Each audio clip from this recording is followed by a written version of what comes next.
Welcome, everybody. This is the Heat and Magic Assist podcast. I'm your host, Carson, and we are joined by my two friends, Steven and David. What's up, guys?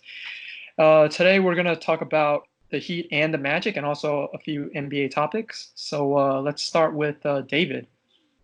Yes. Tell us about the Heat. Yeah. So the Heat had a very rough week, losing to you could call mediocre teams. Mediocre. Essentially, I think that's especially to the New York Knicks and okay. the Brooklyn Nets. Knicks, especially, most disappointing. I will add that these are not home losses, and the Heat were on the road where they are having a terrible time. I would say the biggest reasons the Heat are struggling, and especially before this, they also lost to the Washington Wizards when most of their starters were injured. They lost to Orlando Magic as well the previous week, and I think all these is just the league is catching up to Miami weaknesses, and I think the weaknesses and what I seen in the Brooklyn Nets and the New York Knicks game is that their defense is lacking. A lot of opponents now know that it's only really Jimmy Butler and Bam Adebayo that are plus defenders on this team. In the Brooklyn Nets game, I see a lot of opponents just driving in, beating their man, beating the Heat defender, and so that causes help defenders to collapse and scramble, and it's just the Nets will find they either go for the layup or they'll find an open man, and they really took advantage of this scrambling the Heat did just to help out their defenders. And I say Jimmy Butler and Bam Adebayo are the plus defenders because teams are now realizing that, especially Myers Leonard, that he can't defend the pick and roll really well, and they could blow by him if they Yeah, switch that the guy guard to switch. the guy can't move laterally. Yeah, He's so stiff. yeah, and like I feel like the opposing team they're taking Bam Adebayo because he's also a good perimeter defender. They're taking him out of the paint as well, so he can't really provide much help defense. And just the Heat has no interior presence. They have no shot blocker to deter the anybody driving. The New York Knicks game, if you look at their automated field goals, a lot of them were in the paint or 3-pointers. They kept attacking the Heat. They kept driving it in, and he had very few answers for it. Kendrick Nunn, Carson mentioned this a few episodes ago that he can't when he's involved in a pick and roll against a quicker guard, he can't catch up to the guard. And I know now what he's trying to do to compensate for that is he will back off. He'll give a lot of space to the ball handler. So what the ball handler are now doing is they'll just dribble back and shoot a wide open three. Like Kendrick Nunn is anticipating a drive, so he backs off too much. The opponents know that they could attack the Heat rookies. The guards are weak. They know that for Duncan Robinson and Tyler Hero, they could just blow past them. Just similar to Myers Leonard, their lateral speed is not great. They're better help defenders than one-on-one individual defenders. And even in the guard position, Kendrick Nunn could easily be he's weak in the pick and roll defense, and then his backup Goran Dragic is even worse on defense because of his knee issues. And if Dragic is not scoring, which he hasn't done in the Knicks game and not too well in the Nets game, he's a liability. And so I think it's just all these factors that the teams are really taking advantage of, especially New York Knicks, just picking on the Heat weak defenders. To be and the lack of fair, interior defense. I just want to say this. To be fair about the Uh-huh. Knicks game, I don't think that was their goal was just to keep attacking Uh-huh. mainly because they really don't have any shooters. So that's Right. like the only thing they can do. Yeah. Exactly. But But it worked. It couldn't stop it. How did the Heat do on the offensive end compared to their regular home games? So there were especially Knicks game where they were really close, but Jimmy Butler just couldn't close it for them. He kind of struggled in the last few minutes against the Knicks games, and he also missed a very crucial free throw. Again, he's missing a lot of clutch free throws, and that really cost the Heat. And I would say for the Brooklyn Nets, it it's just they also have a lot of second chance points and a lot of offensive rebounds. And that was also a problem down the last minute for the the Brooklyn Nets. They got some offensive rebounds that just extended their possession, and yeah, so I would say the Heat is lacking a shot blocker and a good rebounder. I think and it definitely doesn't help that Justice Winslow, who played I think 15 minutes in the game last week in the game against their only win against the Pacers. Only played 15 ineffective minutes, and he's injured again. He was sent down to a specialist to see what is wrong with his bone bruise in his back. It sounds like a pretty serious injury, and who knows if he'll be back for the season. And he's such a crucial part of the Heat defense. So I got a little crazy theory I want to ask you guys. So we all know about the Miami Heat home court advantage, right? Because it's South Beach and they're undefeated in the weekends or whatnot. Mm-hmm. So would it be fair to say that maybe it's not the Heat that are good, it's just that the away teams that come to Miami are just playing really subpar. And then when they lose that advantage when they go on away games, they just kind of fall short. I wouldn't go there. I wouldn't go that far. I still think they're a good team. Because they've been able to, I mean, it's just that they've just been on a slump. I mean, there are other teams. Even Boston's on a slump right now. They're on a 3-game losing streak. So Philadelphia too. Yeah, and the Heat have won against quality teams. It's not like they have lost to every single quality team. They have beaten Philadelphia. I mean, they've given pretty much the whole East, like the top quality team East. Mm-hmm. Like their first home away game loss. Okay. Like they went into Milwaukee, they beat them. They were undefeated at home, they beat them. I mean, it's not like they're playing. I just feel like they're just in a bad slump right now, and I feel like it'll pick up. It makes sense. There are a lot of good teams not playing well because it's January. A lot of teams don't take January too seriously. I really think it's opponents. They figure out how to attack the Heat. Just figure out the Heat weaknesses and really taking advantage of it as well. So go ahead. Go ahead. You can go. I was just gonna ask, just to add on to what you've noticed, David, or what you've assessed this past week. If you were Pat Riley, would you try to make a trade to fix these weaknesses so they have a stronger performance in the playoffs?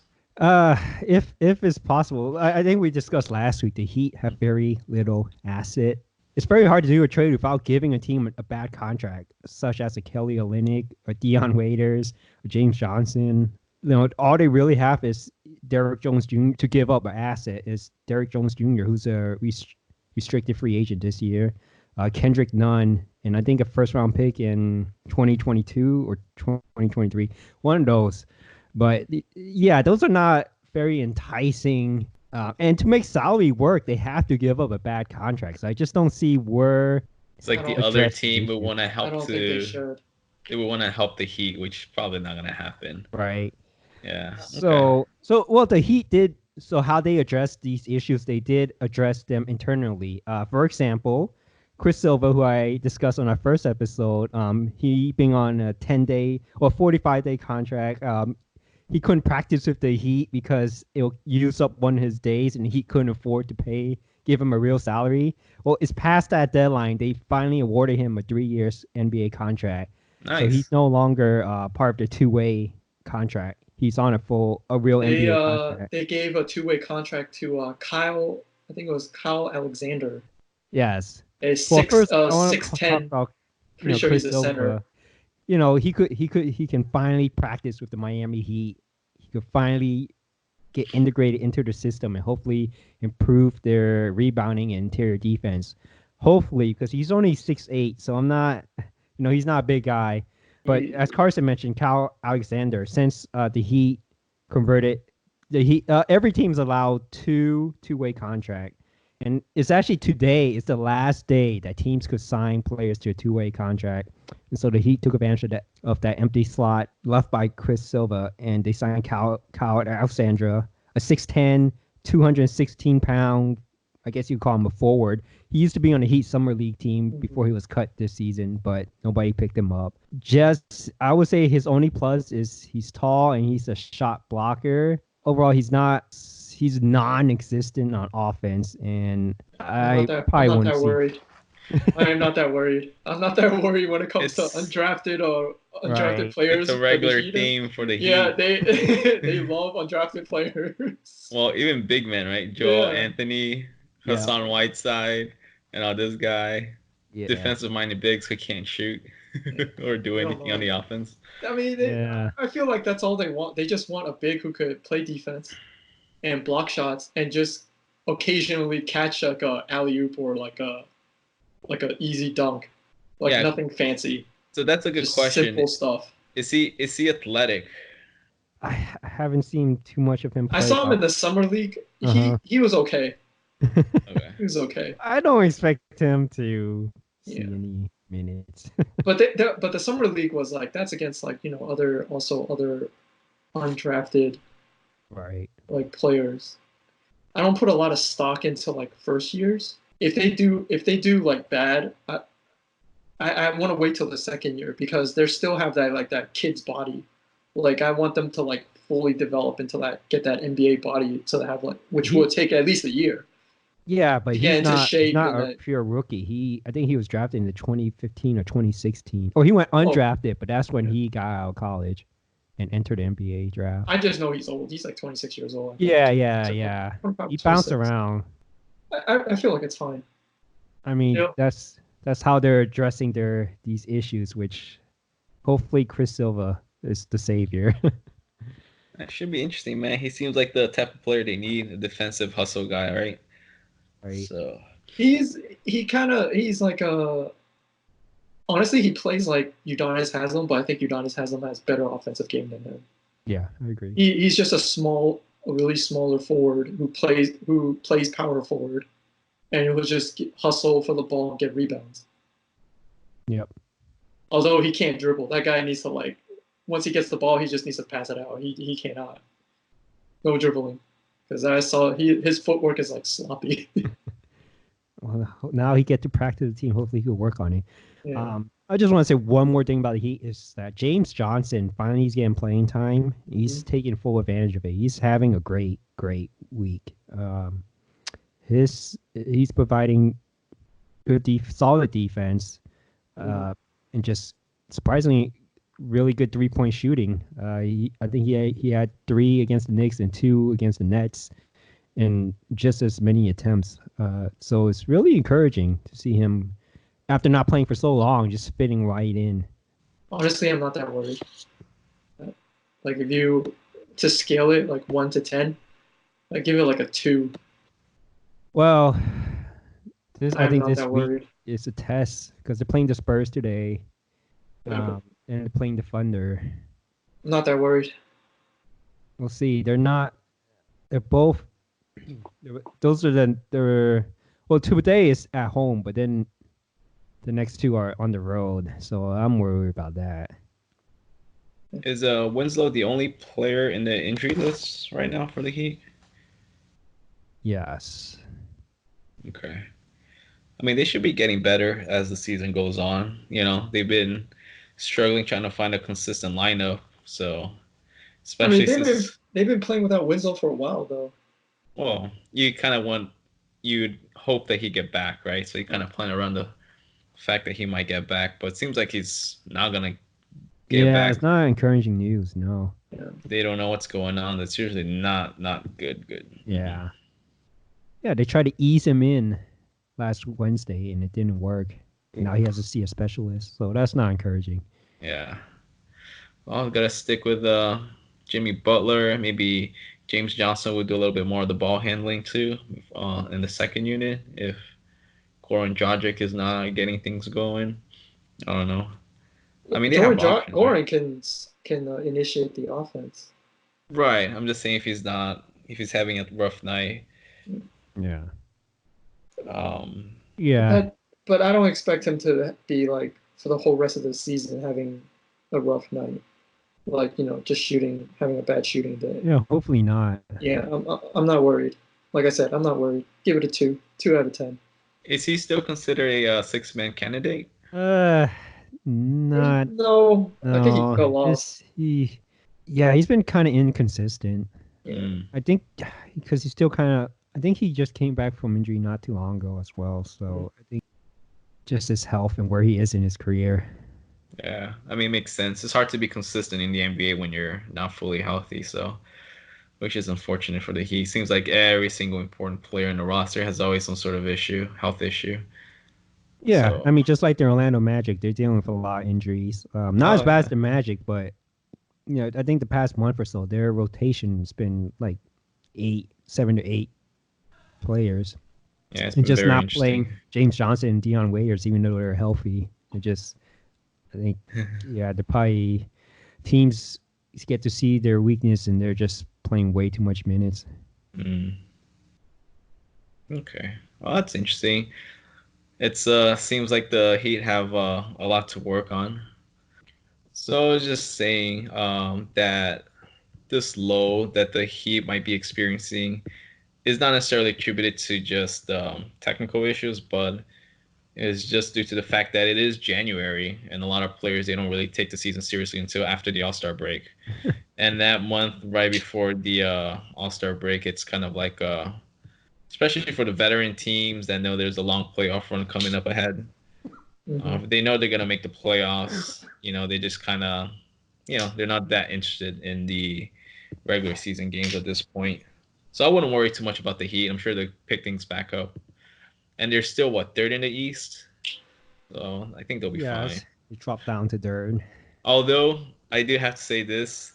I think in the East, the second to the sixth spot, there's a difference of just 2 games. So you could go from second to sixth spot just by losing 2 games or winning 2 games. So yes, that's very. I will say it's the Heat first losing streak of the season.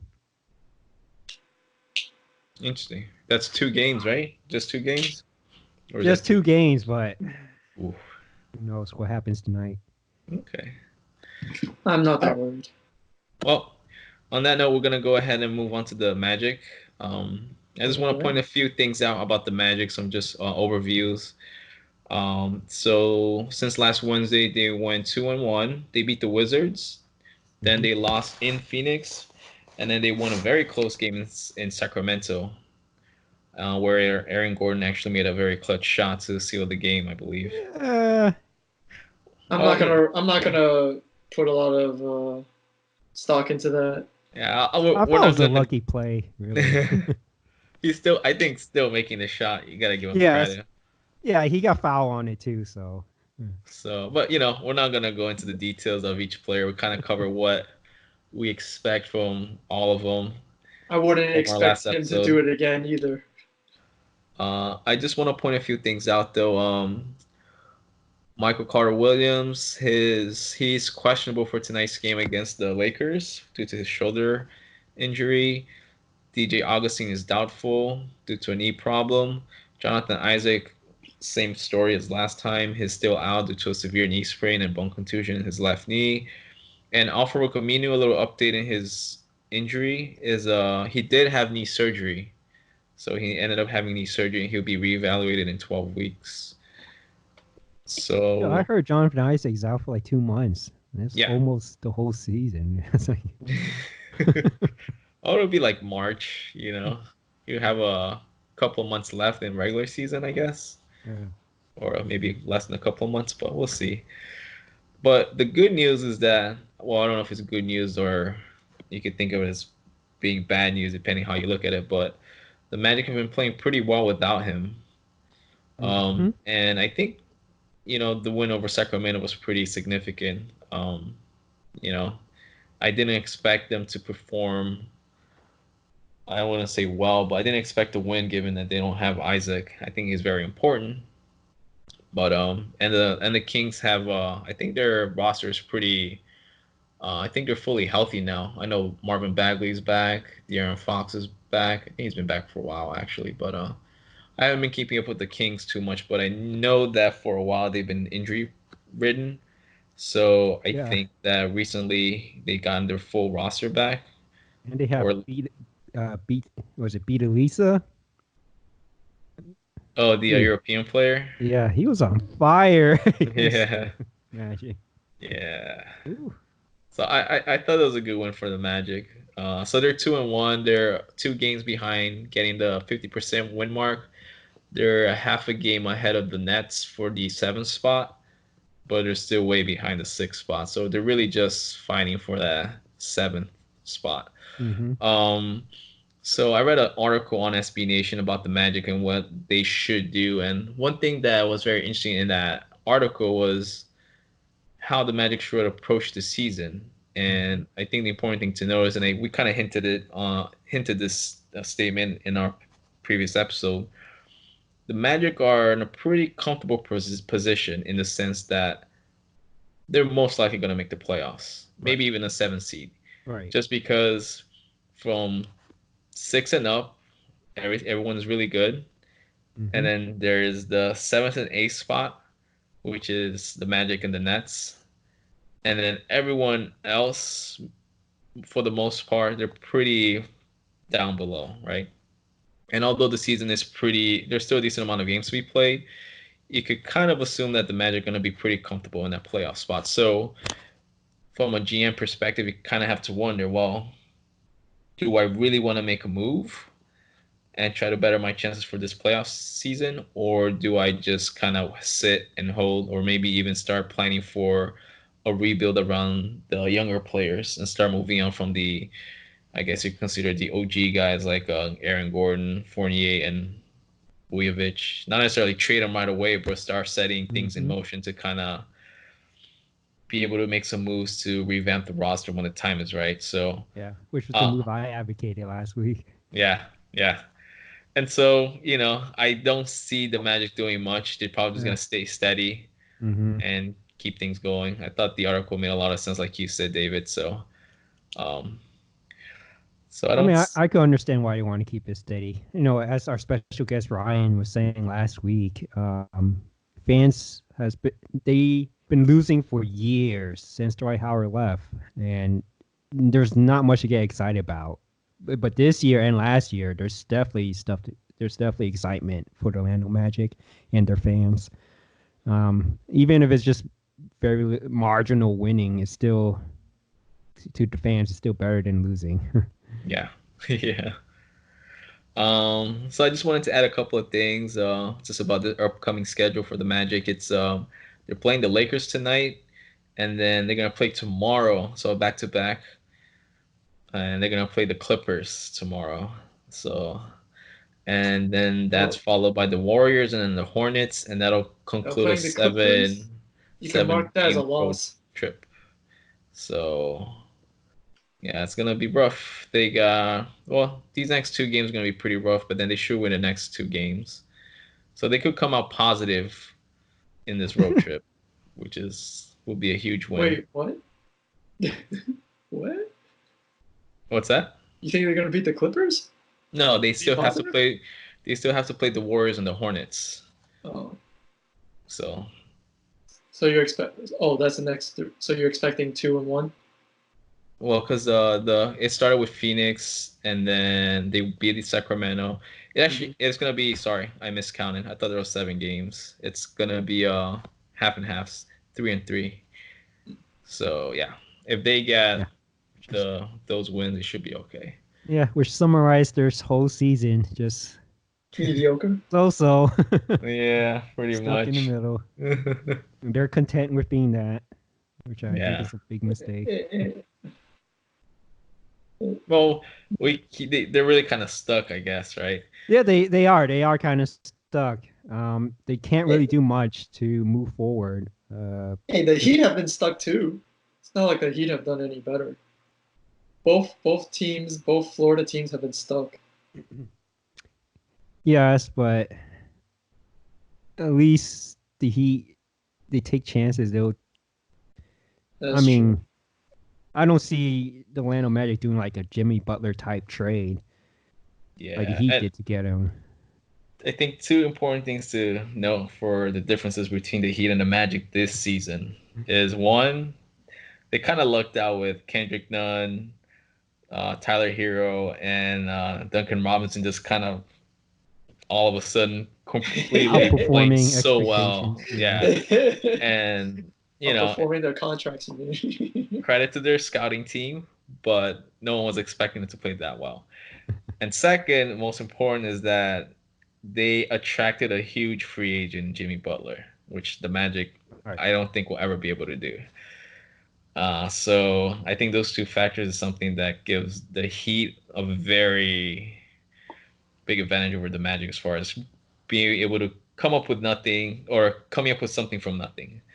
Whereas the Magic, they're kind of like, if they mess up from the get-go, like a new GM comes in and he's putting pretty much all his stock on the draftees that he gets, then and they don't pan out or they don't develop them well, you know, then they kind of go back to the drawing board. They gotta wait until the next GM comes in and tries to get lucky with the draft picks again.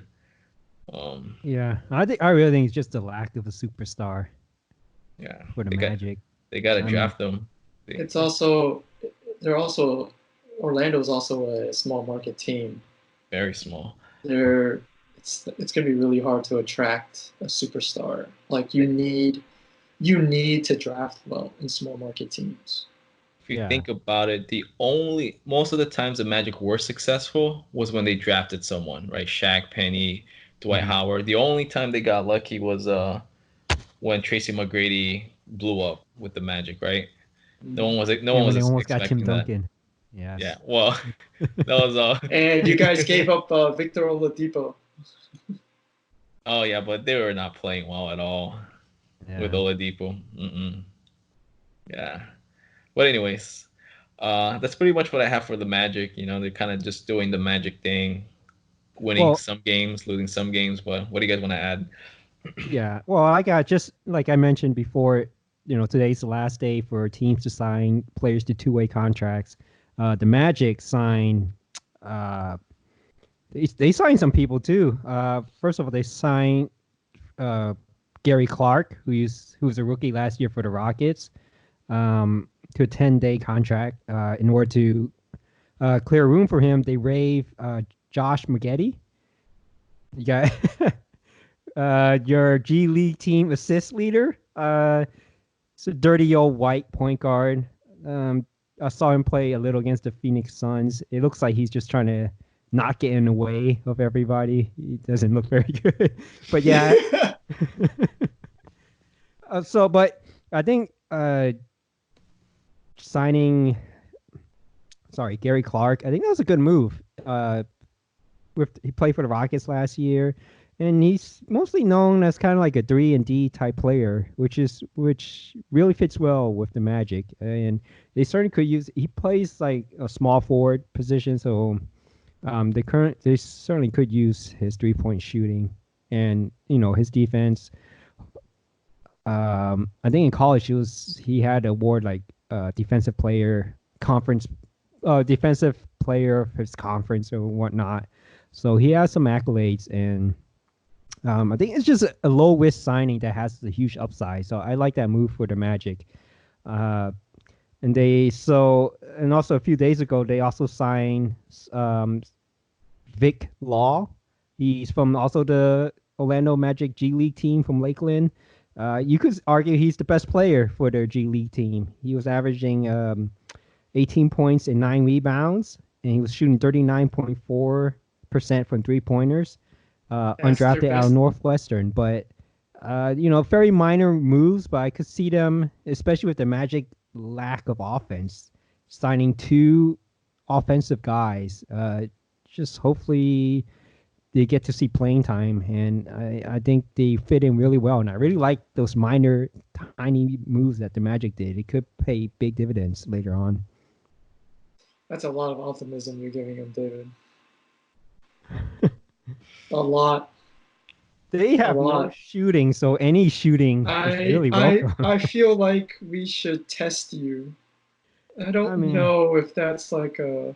one of them, Gary Clark, he had NBA experience. He didn't do too bad. He shot it well from 3-pointer. It's good to be optimistic, David. And especially like you said, they fit well with what the Magic needs, right? So Yeah. Hopefully they'll get some playing time to hopefully develop into capable players. But we'll see. We'll see. Only time will tell.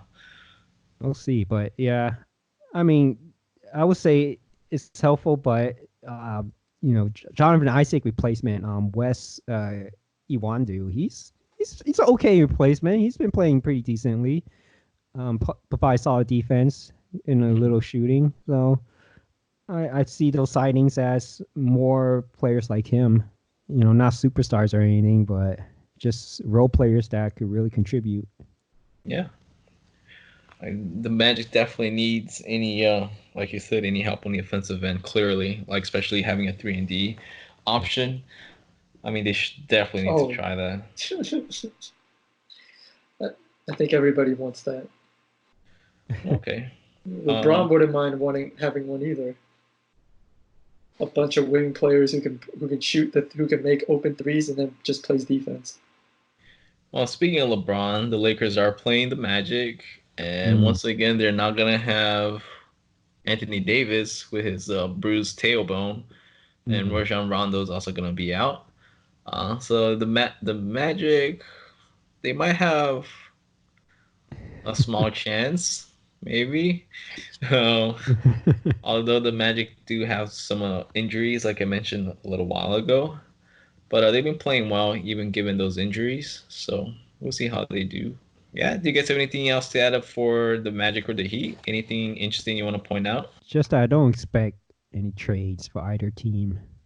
I have to agree. I don't expect that either. Yeah. Okay. Well, I'm gonna move on to some general NBA news. Not really news, but just some of the interesting things that happened this past week. So, would it surprise you guys if I told you that the number 8 seed in the West are the Memphis Grizzlies? Yeah, I'm not surprised. Well, I guess I'm a little surprised, but I'm surprised. After seeing them, I'm like, yeah, they have some talent, especially John Morant. Our pick for Rookie of the Year, me and Steven picked for Rookie of the Year. I'm surprised. Likely. I'm surprised that they made it, but that thing's gonna like burst. They're gonna go back down. They're not gonna. They're not gonna keep that. I mean, they're not gonna keep that pace. Who's playing pretty decent for them, and he's most likely gonna be traded. So they're probably gonna be sellers at the trade deadline. So who knows if they'll maintain the A seed? They're not going to. I guarantee it. I just want to point out John Morant's stats so far in the season. I think they're pretty good. He's scoring 18 points per game, getting 3.5 rebounds a game, 6.9 assists on 3.3 turnovers, 1 steal.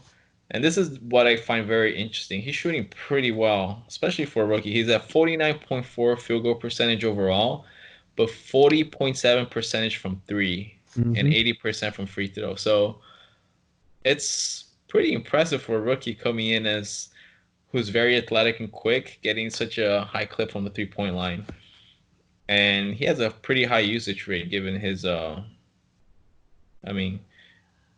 his inexperience, I guess. He's so new, and even though he's first year, he's pretty much taking over the Grizzlies offense and doing very, very well. I mean, he's the biggest reason why they're doing so well. So very impressed, and clearly he's the Rookie of the Year. Like, I think even if he gets injured now, he's gonna win. Did you see their game last night against the Houston Rockets? Yeah. Oh man. There was one point where James Harden, typical defense, I guess, he left John Morant wide open for the 3. Just didn't even bother guarding him, and John Morant made it. Then he shouted, like, "Tell that motherfucker who I am." You know why he did that? Because it was literally in the beginning of the game. Yeah. Like, he didn't care at all. He was he didn't care at all. James Harden did not did not pay any attention to John Morant. Come on, man. Are you serious? Come on. James Harden won't play defense on anybody. Anybody can score. Me, all 3 of us could score on James Harden. Well, just put it like this. Like, it wasn't like he was at the 3-point line. He was like way back. And James Harden just kind of like, as soon as John Morant got the ball, he just kind of like, oh, okay, like, Go ahead, shoot. Like he completely like turned down his defense. Like it's like an insult to him. Like, all right, go ahead, shoot. He completely was like, all right, go shoot. Like, like he's not even trying to play defense. He's just literally telling him, like, I'm not gonna defend you. Go ahead and shoot. And he shot him right in his face and scored. And then not only that, they won the game, man. Yeah. They beat the Rockets. So I thought that was, although Westbrook didn't play, and I think that does account for a huge reason why they didn't win. The Rockets didn't win, but anyways, just wanted to point that out for the Grizzlies. I think it's very surprising they're in the eighth seed. I thought they were gonna be at the bottom of the league. Mm. So the fact that they're doing this well, I think it's a great sign for them, and I think that it's good to see that Ja Morant, who's gonna be their leader for a while, is very competitive, and I think the Grizzlies need to be careful as to how much time they give into their rebuilding. I think Ja Morant is progressing faster than a lot of people expect, and they don't want to be kind of taking their time too long to rebuild a competitive team around him because he might get impatient, right? You don't want to keep your young star player thinking that this is a losing organization, like from the get-go. I think that's very important. I think it was great that they recognized that they needed to tear it down and needed to rebuild. You see how lucky they were that got rid of Mike Conley? He's like almost worthless this season. If they held on to him, like they would have gotten nothing, got stuck with his contract. And same with Marc Gasol. Like it's good when teams recognize they should tear down, not be stuck in the middle. You got to move on. I agree. And if you think about it, it worked out for everyone. Wait, except for Mike Conley. What about the other guy? Don't they still have one bad contract that they still paying and they took? Who's that guy? What's the guy's name? Oh, Chandler Parsons. Yeah, isn't he still with the? Isn't his He's with the Hawks. Well, aren't the Memphis Grizzlies still paying his contract? I think they swipe bad contracts. Well, good for them. But speaking of the Jazz, they're on a 10-game winning streak. All right. And that's perfectly on time or coincided with Jordan Clarkson's signing or trade. Pretty impressive. I don't know if that's just coincidental or if he's really making that huge of an impact, but I will say that that was their weakness. They weren't getting any bench production. Yeah, he definitely was an upgrade over Exum. So Oh my god. that was a very, very low key but very significant move by the Jazz, and I like that a lot. And let's also point out that Bogdanovic is playing lights out. He's playing really well. And there's just upside for the Jazz right now. Like Mike Conley's not even playing that well. So even if he starts getting a little bit better, that just means the Jazz are just going to get better. So and they're the second seed right now in the West. So a lot of things are going well for the Jazz, and hopefully they'll be able to keep it up.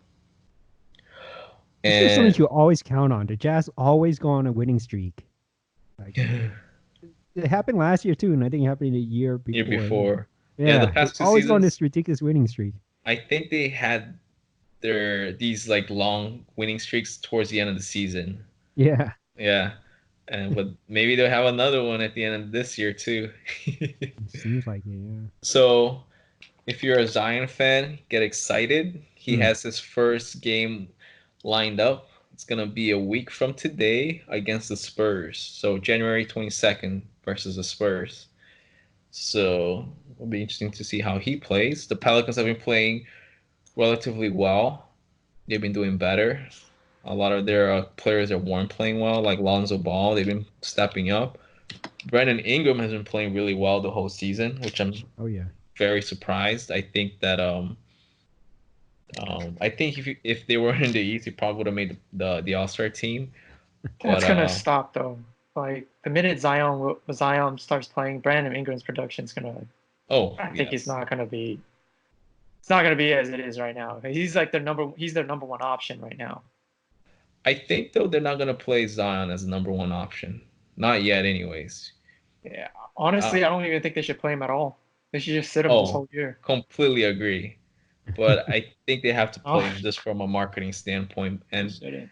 But if I was Alvin Gentry, the head coach for the Pelicans, all I would have Zion do is just play, go get rebounds and get easy points, like lobs, put back dunks, things like that, and not try to, just until he gets into very good shape, because I think that's gonna take him a while.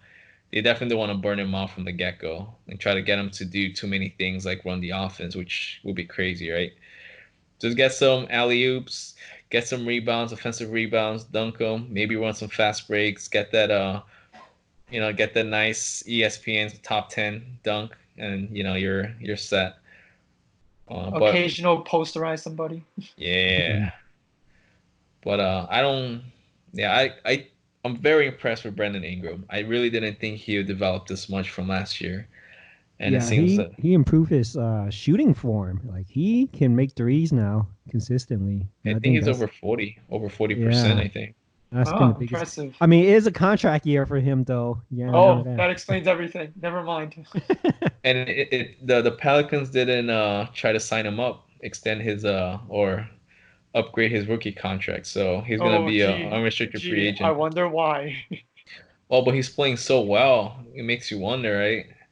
Was Hmm. that a smart move? Because maybe they could have gotten him for cheaper, but now if they want to get him back, it's gonna be more expensive. For sure. But So they might have misplayed that. But I digress. So look for Zion's first game next week. And then one last thing I wanted to point out that was very interesting. There was a really huge performance by a OKC Thunder player. So Shea Gilgeous-Alexander scored mm, 20 points, Mm, 20 rebounds, and 10 assists. very yeah. impressive. So, I think on the jump they mentioned that the last 20 point, 20 rebound triple double was by Shaq. Hmm. So that was a long time ago, man. So, Yeah, and impressive for a guard. Yeah. hmm and the OKC have Would been playing pretty well thanks to were the his play. rebounds like given to him like when Russell Westbrook got rebounds, or like he actually? Oh, just reading the forum is pretty funny, like just general NBA forums online. They're like, yeah, man, if you want your point guard to get rebounds, just get Steven Adams, man. He'll box Yeah. everyone out for you and just give rebounds to whoever needs them. Yeah. I It's mean, I'm okay with that. I like Steven Adams. yeah, man, Yeah, it's just a good teammate. Yeah. super good. So yeah, that's all I have. I just thought that I wanted to point that out because the Thunder they're on the come up too. I think people were expecting them to do well, but they're doing above expectations, I would think, because they're very well entrenched in the playoffs and in the West too. That's pretty hard to do. So, and that's greatly in part to Shea Gilgeous-Alexander, Chris Paul, and Dennis Schroeder. They're playing really well, and when you see them Mhm. play and their post game interviews, they're having a lot of fun, man. Like that low expectation, but they're playing hard. Um, they're very dangerous. They could play really well, and they're hungry. They're not just gonna lie down and let you beat them. They're playing really well, and they're very competitive. I Yeah, so definitely think they could cause some trouble in the yeah. playoffs, given Chris the Paul right has been matchup. very clutch for them. He's Yeah, definitely acting like the superstar. yeah, Well, he has a lot to prove because when the what you call it, didn't they like destroy the Rockets? yeah. It was very convincing win. Like But I yeah, don't even I don't know what the reason was. But then again, I think Westbrook's the one. But if we're going to talk about that game, I think Westbrook's the one who lost it for them. That's a different topic. It's for another day. Well, I found something really exciting for me that happened this week. It happened on Monday, January 13th. I'm very high on Spencer Dinwiddie. In our preseason prediction, I think I had him as the sixth man of the year. Yep. He's having a very good season since Kyrie Irving is injured. But he did something very revolutionary. I have almost first of his kind in that he created his own company and he is creating his own cryptocurrency, which he is selling to accredited investors, and he is actually monetizing his contract to investors.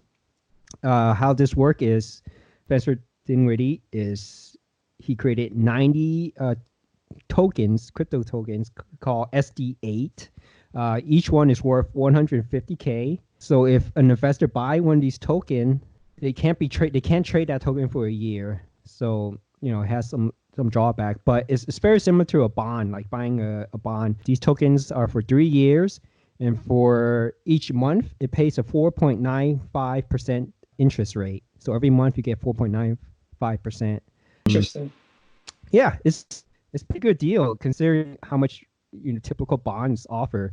Now I would say for bonds, usually if you have a high interest rate, it's considered risky. I don't think this is too risky because his NBA contract is guaranteed. Even if he gets injured or he just doesn't perform well or just stop playing, as long as he's not banned from the NBA, he's getting his contract, his $34 million contract. So he's very likely to pay this out. I just love seeing this from an NBA player, someone who's very tech savvy and very finance savvy. He's doing all this on Ethereum blockchain, just getting involved in cryptocurrency. And he said if all 90 of his tokens are bought and he gets selected to the All-Star game, he's going to take 8 investors with him to the All-Star game. So just more incentive to buy this token, which I'm very interested in getting myself. But unfortunately, you have to be a accredited investor, which means you need certain conditions. You either need $1 million net worth, not including your primary house, or you make $200K annually for the past 2 years and can prove that you make that salary again this year, or you have a household income of $300K. So I guess being a accredited investor, kind of that itself means you want to get serious investors involved anyway. So there's a little risk on his side as well. And why would Spencer Dinwiddie do this? Why would he, set up all this cryptocurrency to try to and get investors involved? It's because if all 90 tokens are sold, they're worth a little over $13 million. And that's basically how much he's getting paid annually. So he's actually getting his last year, his 3rd year contract. He's getting paid up front, and he's just gonna invest all that 13 million, and that's why that's the benefit to him. And his assumption is he can make a lot more than what he's giving back, the 4.95%. So just like really savvy, really smart, and like you don't see that really in athletes. Just amazing, revolutionary. That's very interesting. I'm kind of curious though. What can you do with that cryptocurrency? Because it's just very specific to him. So I guess it's pretty much like you say, just a bond, right? You just kind of hold on to it until you pay it back. Or so at the end of the 3rd year, I guess you exchange that cryptocurrency for your principal amount back, the $150,000 on a 5% or 4.95%. Yeah, you get that every month. Rate. Yeah, right. But then at the end of the 3rd year, you get back your principal amount. Interesting. Yeah. I mean, I know if I was a accredited investor, I would do it just because I think it's a good hedge against the upcoming recession if there is one. And I think it's important part is that it's guaranteed, right? It's like you said, right. Even if he gets injured, he's gonna be able to pay back his investors. Exactly. If Dion Waiters can do all that stupid stuff he does this year and still not get his contract void, I think Spencer Dinwiddie is pretty safe. Yeah, that's interesting. I'm gonna look into that. Well, I guess it doesn't matter. I can't invest with them, right? You need to be accredited, so. Well, it's ongoing till I think next month, February 10th. I think is the deadline. So. But it's $150K. Yes. I mean, if you want to split it off, for one coin. Yeah. Who knows? Maybe we'll be one of the lucky few that go to the All-Star game with him. Just one of us. It's pretty cool. I like what he's doing. Definitely very interesting. For sure.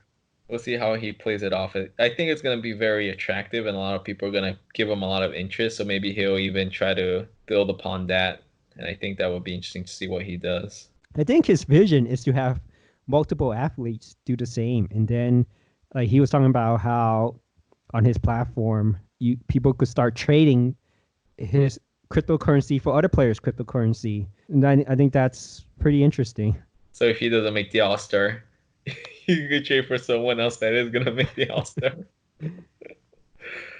I'm kidding. That's pretty cool, though. Props to him. That's very creative and very, very savvy of him. For sure. Cool, man. If that's all, we should wrap this up. This is the Heat and Magic Assist podcast. See you later, guys.